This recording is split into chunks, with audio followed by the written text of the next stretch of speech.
on a fini avec l'expérience collaborateur. Place aux 3 autres piliers qui, à mon sens, sont très, très liés. Vous allez le voir dans les témoignages et les partages d'expérience. Nos 3 piliers de l'expérience client, excellence opérationnelle et innovation de business model. Alors, on enchaîne avec toi, Stéphane. Stéphane, il est le cofondateur et DG de Port Haddock. On part en mer. Port Haddock est un opérateur de port de plaisance en Europe. 20 millions d'euros de chiffre de marge brute, un EBITDA de 6 millions d'euros, 120 salariés, 12 marinas en Europe, 10 000 places de port. Et alors, sous l'impulsion forte de Stéphane et de sa culture ingénieure, cette fois-ci, la transformation digitale n'était pas digne d'un caméléon, mais d'une pieuvre, avec la grosse tête pensante en la personne de Stéphane. Désolé pour cette représentation un peu naïve. Et surtout 12 tentacules en méthode agile qui adhèrent et qui personnalisent ce à quoi pense Stéphane pour les 12 marinas. Alors, ce que j'ai compris de nos échanges, Stéphane, c'est que le premier enjeu de Port Haddock, c'était quand même l'excellence opérationnelle, puisque les acquisitions successives ont créé à chaque fois des nouveaux CRM, des nouveaux ERP, des nouveaux logiciels, et donc de la complexité opérationnelle très forte. Donc, vous avez créé une plateforme digitale qui a été développée entre 2017 et 2019. Ça a duré 2 ans. J'aimerais bien que tu reviennes sur cette période des 2 ans avec les méthodes clés de succès, les galères et surtout tes premiers retours sur investissement. Bonsoir. Alors je vais commencer par les galères. Ma première s'adresse à NextEdge. Donc nous sommes une entreprise d'infrastructure à mi-chemin entre l'infrastructure et une activité commerciale classique. Et donc quand on est au board et qu'on vient présenter un projet digital, c'est pas forcément quelque chose qui est accueilli par le board et par les actionnaires ou par les investisseurs. C'est pas forcément leur première attente. Voilà. Et donc et pourtant c'est un projet qui était important, on va le voir. Et donc ça a été une des premières difficultés, c'était d'obtenir un financement. Sur ce projet, on a investi 1,5 million d'euros et on est aujourd'hui à 500 000 euros en recurring. En gros, j'ai piqué l'argent dans ce que je trouvais, puisque on n'a pas réussi à faire justifier auprès de nos investisseurs, à l'époque en tout cas, une thèse d'investissement suffisante. En tout cas, à leur décharge, c'est vrai qu'on ne savait pas vraiment les conséquences du projet, de ce que ça allait porter chez nous. Difficile donc de faire un budget, un planning, de mettre des ROI, etc. Ça a été la deuxième embûche à laquelle nous avons été confrontés. Enfin, quand on s'est lancé dans le projet tant bien que mal, on a été confronté aux problématiques liées au recrutement dans ces secteurs-là, parce qu'on a notre propre équipe IT, on a 7 personnes aujourd'hui, donc du développeur, PO, PM, support, etc. Et donc recruter dans un marché très tendu, en confrontation avec des leaders digitaux aujourd'hui qui raflent tout sur le marché avec des salaires qui déplafonnent. Enfin, ça a été pour nous assez compliqué à gérer, avec beaucoup d'inquiétudes. On s'est lancé. Nous sommes lancés, et c'est comme ça qu'est né YouNav. Donc c'est une plateforme qu'on a développée aujourd'hui, pour l'instant, en interne. Les résultats sont exceptionnels, vraiment exceptionnels. Et le premier résultat est lié aux ressources humaines. Nos gens qui travaillaient sur 12 sites distants, tous les uns des autres, et donc qui se voyaient rarement, aujourd'hui travaillent sur un même outil, sont montés en valeur. Ce que je dis souvent, c'est qu'on est passé de chargé de facturation à de la relation clientèle. Et pour nous, dans notre métier, c'est très important. On est passé un peu du France Télécom à ce qu'a pu être Orange. Donc beaucoup de conséquences sur le RH, bien évidemment la relation client, mais je pense que ça va être la question d'après. Et puis on a eu des conséquences aussi financières. On a eu, suite à la mise en place de cette plateforme, sur 2022, notre première année complète de fonctionnement, par exemple, notre cash-in a accéléré de 35%. Voilà. Sur 20 millions d'euros de chiffre d'affaires, je vous laisse calculer les conséquences. Aujourd'hui, on a donc automatisé, on automatise à peu près 150 000 emails par an, on fait 70 000 transactions avec nos clients de manière totalement automatisée. Et donc, si on devait le refaire, on le refait une deuxième fois. Super. Bon, on verra qu'on aura besoin de le refaire une deuxième fois.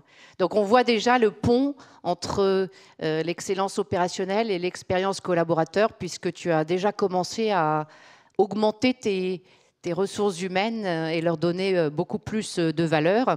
Alors, de notre entretien, j'ai aussi noté qu'il y avait un deuxième enjeu, ta transformation digitale, qui cette fois-ci n'était pas forcément l'excellence opérationnelle, mais l'expérience client et l'optimisation de la relation client grâce au digital. Donc, tu as digitalisé le devis, la signature électronique du contrat. C'est vrai que sur un bateau, c'est un peu compliqué d'imprimer. La cartographie du port, l'accès au port grâce à la plaque d'immatriculation du bateau, la facturation, le paiement et prochainement la gestion de l'eau et l'électricité. Tout ça grâce au digital. Alors, cette plateforme, elle s'est traduite par une application mobile qui rend l'expérience client du coup beaucoup plus fluide. Mais au-delà de ça, cette transformation digitale va te permettre d'innover en termes de business model avec des offres packagées B2C, mais aussi B2B2C, de mise à disposition de tes applicatifs pour d'autres marinas et d'autres ports. Alors, quand on entend tout ça, on se dit le port ad hoc, il va devenir quoi demain? Une boîte de logiciels qui fait de l'IA et des objets connectés? C'est la grande question, merci de la poser. Je n'ai pas encore la réponse et donc je vais élaborer autour de ça. Alors c'est vrai que sur la relation client, pour y revenir, aujourd'hui ça pourrait paraître évident pour un certain nombre d'industries. Nous sommes dans un micro-marché, il y a à peu près 10 000 marinas dans le monde. En France, il y a 6 millions de bateaux, vous avez 800 000 places de port et il y a 250 marinas en France. Et donc, on n'a pas aujourd'hui les Salesforce, les SAP, tout ça, etc. On a des logiciels qui datent des années 80, avec les gestionnaires qui vont avec. Et donc, voilà, nous, on a fondamentalement transformé notre relation client. Il n'y a plus de papier, signer le contrat, signer le mandat de prélèvement, etc., etc. Il n'y a plus un seul papier. Et ça, je crois qu'en termes d'expérience client, c'est essentiel. Et du coup, les clients se prêtent au jeu, c'est-à-dire qu'ils vont au-delà de ça. C'est-à-dire qu'on a créé un portail, ils peuvent aller déposer, on leur demande, dans le cadre du contrat, de donner des informations sur leur bateau, etc. Ils vont aller déposer des photos de leur bateau, etc. Donc ça crée un relationnel intéressant sur lequel il va falloir qu'on on travaille pour voir maintenant d'aller au-delà de juste cette forme de digitalisation. Et la deuxième partie sur la question que tu posais, Manuela, c'est les évolutions maintenant et vers quoi on va tendre. Alors d'abord, chez nous en interne, il y a un deuxième volet sur le projet, parce qu'après avoir fait la CRM et la digitalisation interne, on va mettre maintenant de l'IoT. Voilà. Alors l'IoT, chez nous, aujourd'hui, on a 10 000 prises de courant répartis sur nos marinas. Compte tenu des coûts des hausses de l'électricité, je vous laisse imaginer les gains potentiels, parce qu'aujourd'hui les inventaires sont faits à la main, bien évidemment. Donc c'est un projet qui est cruellement d'actualité. On va digitaliser un certain nombre de sujets aussi sur les contrôles d'accès pour faciliter l'expérience du client après l'interaction digitale. Vous avez signé votre contrat avec moi, vous avez payé votre facture, etc. Il y a l'interaction sur site. Et donc, aujourd'hui, dans toutes les marinas classiques, il faut passer à la capitainerie pour chercher un badge pour accéder à telle zone, il faut faire ceci. Là, nous, on veut tout digitaliser, on y est presque. C'est-à-dire que tout va se faire à partir du smartphone. On ouvre aujourd'hui déjà les portes avec les smartphones, et il n'y a même plus besoin de passer en capitainerie. Et donc, du coup, encore une fois, nos personnels gagnent en valeur. Au lieu de s'occuper de faire des factures, ils s'occupent de la relation client et d'aller vous donner des conseils pour faire vivre le mieux votre pratique. Parce que les gens, ils viennent chez nous pour faire du bateau, pour s'amuser, pas pour s'emmerder à faire de la paperasse.